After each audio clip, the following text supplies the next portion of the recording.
आज हम खजूर और इमली की चटनी बनाएंगे।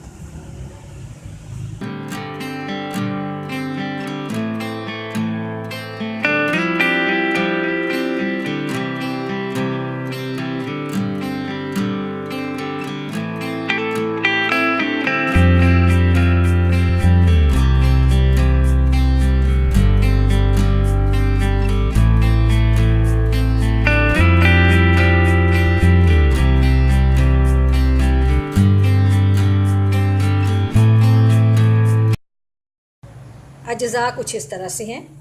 ये मेरे पास 1 टीस्पून कॉर्नफ्लोर है। इसके अलावा ये खजूर है मेरे पास। ये 20 खजूरें थी जिसे मैंने 1 घंटे पहले भिगो दिया था और उसका पल्प तैयार कर लिया है। और ये इमली का पल्प तैयार किया, ये भी 1 कप इमली, इतनी सी इमली थी, उसका मैंने पल्प तैयार कर लिया है।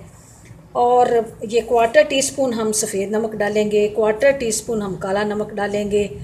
इसके अलावा 1 टीस्पून हम ये अदरक पाउडर डालेंगे और 1 टीस्पून हम ये चाट मसाला डालेंगे। इसके अलावा ये सुर्ख मिर्च जो है ये 1/2 टीस्पून से थोड़ी कम डालेंगे।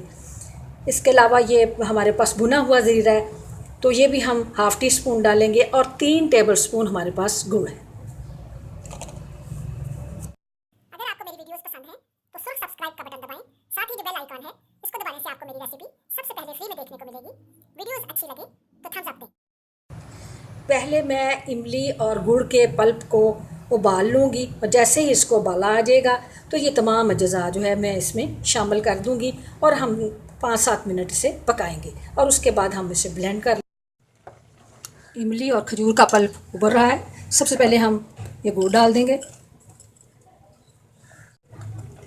उसके बाद हम 1 टीस्पून जिंजर पाउडर, 1/4 टीस्पून नमक, 1 टीस्पून भुना हुआ ज़ीरा, 1/4 टीस्पून सुरख मिर्च।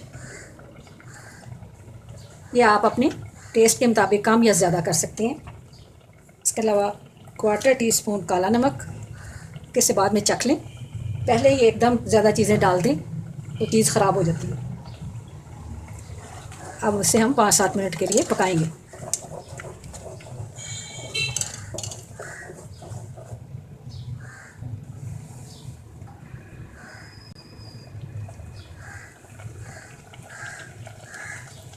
अगर आप सिरका डालना चाहते हैं तो वो भी 1 टीस्पून या 1 टेबलस्पून भी आप डाल सकते हैं। मुझे सिरका पसंद नहीं इसलिए मैं नहीं डालती। और ये चाट मसाला भी हम डाल देंगे।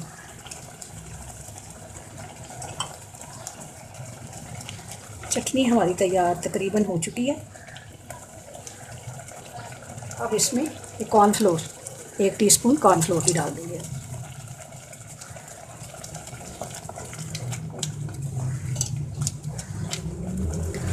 ये ज़्यादा से ज़्यादा 5-6 मिनट में चटनी बन गई हमारी, तैयार है चटनी। अब इसे मैं ब्लेंडर में डालूँगी और उसकी पेस्ट बना लूँगी। हमने चटनी को ब्लेंड कर लिया है। अब मैं इसे बर्तन में निकालती हूँ।